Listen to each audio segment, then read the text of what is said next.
రాష్ట్రంలోని యువతకు 20 లక్షల ఉద్యోగాలు కల్పించేందుకు తగిన కార్యాచరణ ప్రణాళిక సిద్ధం చేయాలని ముఖ్యమంత్రి చంద్రబాబు ఆదేశించారు.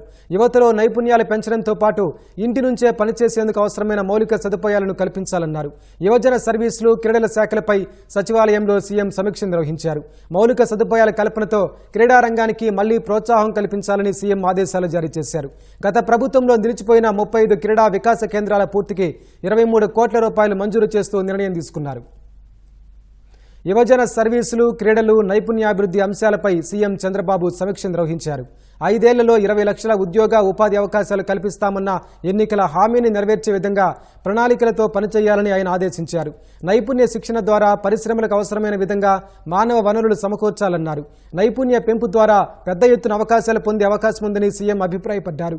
హైబ్రిడ్ విధానంలో ఇంటి వద్ద నుంచే పనిచేసే కార్యక్రమానికి ప్రాధాన్యం ఇవ్వాలని సూచించారు. ఇందుకు గ్రామీణ ప్రాంతాల్లో మౌలిక సదుపాయాలు కల్పించాలని ఆదేశించారు. బహుళజాతి కంపెనీలతో ట్రైనింగ్ సెంటర్ల ఏర్పాటు ప్రక్రియ చేపట్టాలని తెలిపారు. విజయవాడలో వరదల్లో మునిగి సర్వం కోల్పోయిన బాధితులు తమకు ఉపాధి చూపించాలని కోరారని, ఆ ప్రాంతంలో ఎలాంటి ఉపాధి కల్పన చేపట్టవచ్చనే అంశంపై పరిశీలన జరిపి కార్యాచరణ అమలు చేయాలన్నారు. వివిధ కారణాలతో గ్రామాల్లో ఉండిపోయిన వారికి పనిచేసేందుకు అవసరమైన అవకాశాలు కల్పిస్తే మంచి ఫలితాలు వస్తాయని, ప్రభుత్వం, పారిశ్రామికవేత్తలు కలిసి ఈ పని చేయాలని సూచించారు. ఉద్యోగ ఉపాధి కల్పనకు చేపట్టాల్సిన కార్యక్రమాలపై కార్యాచరణ ప్రణాళికతో రావాలని అధికారులను సీఎం ఆదేశించారు.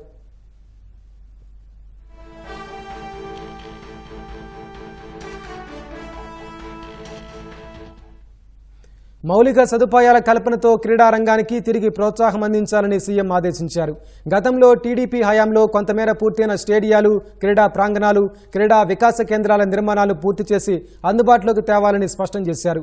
గత ప్రభుత్వంలో నిలిచిపోయిన 35 క్రీడా వికాస కేంద్రాలు పూర్తి చేసేందుకు 23 కోట్ల రూపాయలు మంజూరు చేస్తున్నట్లు సీఎం తెలిపారు. అన్ని వర్గాల ప్రజలను క్రీడలు, వ్యాయామం వైపు మళ్లించాల్సిన అవసరం ఉందన్నారు. గ్రామాల్లో కబడ్డీ, వాలీబాల్ లాంటి క్రీడలకు స్థలాలు అందుబాటులోకి తేవాల్సిందిగా ఆదేశాలు జారీ చేశారు. ఎన్ఆర్ఐలు, పారిశ్రామికవేత్తలు క్రీడా ప్రాంగణాల నిర్మాణానికి ముందుకొస్తే వారి పేర్లు పెట్టుకునే అవకాశం కల్పించాలని సూచించారు. 2027లో వచ్చే జాతీయ క్రీడలు మన రాష్ట్రంలో నిర్వహించాలని లక్ష్యంగా పెట్టుకుని అందుకు అవసరమైన మౌలిక సదుపాయాలు పూర్తి చేయాలని చెప్పారు. రాష్ట్రంలో నూతన క్రీడా విధానానికి రూపకల్పన చేయాల్సిందిగా సూచించారు.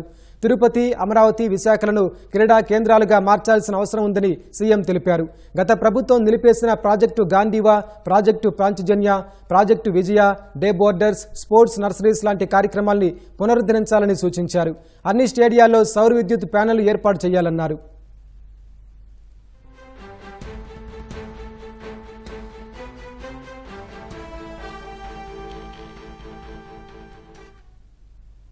రెండు 2019కి ముందు టీడీపీ ప్రభుత్వ హయాంలో క్రీడా అకాడమీల ఏర్పాటుకు భూమి తీసుకున్న వారితో సంప్రదించి వెంటనే వాటిని ఏర్పాటు చేసేలా చర్యలు తీసుకోవాల్సిందిగా సీఎం సూచించారు.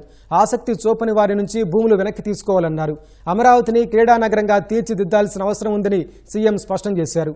రాష్ట్ర సచివాలయంతో పాటు ప్రభుత్వ కార్యాలయాల్లో కూడా చిన్నపాటి క్రీడా కేంద్రాలు ఏర్పాటు చేయాలని ఆదేశించారు.